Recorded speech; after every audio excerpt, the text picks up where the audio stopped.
A lot of people have asked me about these flexible lights. Where do I get one from? Well, I got this off Amazon, and it's supposed to be by a company called Steelman. I don't think it is, or if it is, it's a really poor one. I was led to believe that this was the best thing since sliced bread made in the United States. Whether it's a copy and it's not very good, I don't know. But it's plastic, and I've had a few videos where I've been really frustrated. Well, I try and push the button on, the damn thing won't fire up. You know, it's there. Look, you see, look, hopeless, absolutely hopeless. And I've had it about 18 months, and it had a xenon bulb in it. Well, that gave up, so I bought another bulb for it. Now, this cost me 20 Canadian dollars. All right, not very much. The LED bulb was $28. What a waste of money. But the other day I thought I'll get another one, because I really need it to look inside gearboxes and steering boxes, and I found this one. And this actually is a Steelman, and the model number is 0624. Comes with a couple of batteries as well. It's not only longer, you see, but in half a lot more flexible. Look at that. Not that you do that, but it's all aluminium.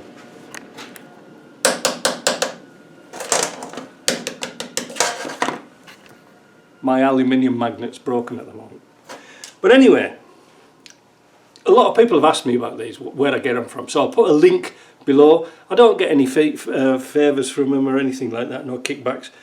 Like I say, this was $25. It was only $5 more than that one. I mean, this is only good now for bloody batteries. Maybe I'll be able to salvage the bulb.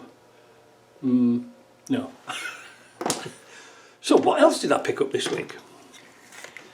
A lot of us use these little jumper cables for testing out circuits and bits and pieces like that, but they're really, really pathetic, aren't they?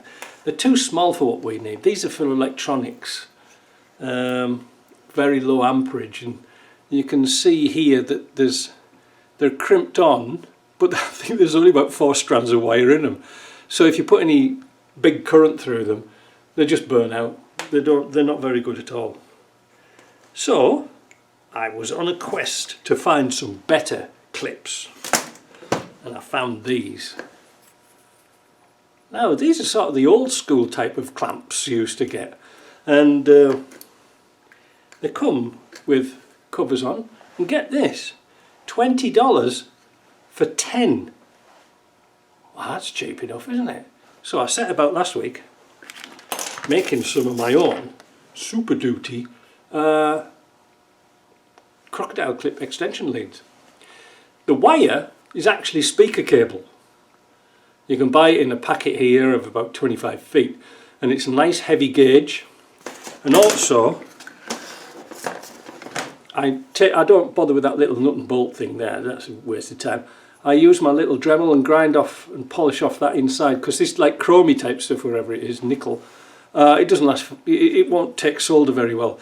But if you grind it and polish off that finish, you can solder on the wire and then use these as a little strain relief, and you can make some really handy dandy jump cables. That's really nice to have, isn't it?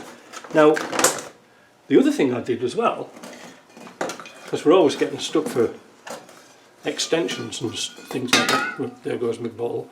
I made these. These are about 12 foot long. But I had one of those, what's it called, no-core jump starters that failed miserably. But I kept the crocodile clips, and I put 2 on the end of here. So now I've got a really nice long set of jumpers. So you can put that on your battery under the seat and then go around testing things around your car. Very handy, you know, very, very handy. And that's another thing you can do with them. I've got another set somewhere. Oh, they're hanging up there. But if you've got an old battery charger that's got some heavy cables on, just simply change them for these. Oh no, there's not one in there. For these type. So keep the cable, throw the battery charger away, that's no good. And that's that. Now, what else have I got this week? So the other day I received a little package from Kyle Fisher. There's his thing there about these are vent pin vent pins for Defenders, and they're made out of 318 stainless steel, which is a good marine grade stainless steel. And he's designed these. I don't know where they're made. He says designed in the UK. I'm not sure if they're made in the UK. I'll have to see. But really nice little threads on them, and they're a T20 Torx end on there. That looks nice, doesn't it? I like to support guys in the UK.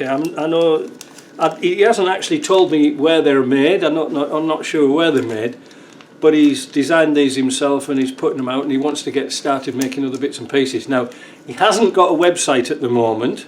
He told me that today. But I'm going to put down his email address, and people can contact it. You can contact him there and try and support other people who are making bits and pieces. I know how hard that is, getting things made and doing them in the shop. That's why I haven't really done much with my shop at the moment, because everybody's sort of copying them. So that's the name of the game, isn't it? You know, get in first, sell your stuff, and then everybody else is copying it. So that's why my shop isn't been full of new stuff. Anyway, that's what's been going on this week. Hope that was enough information for you, and we'll see you later.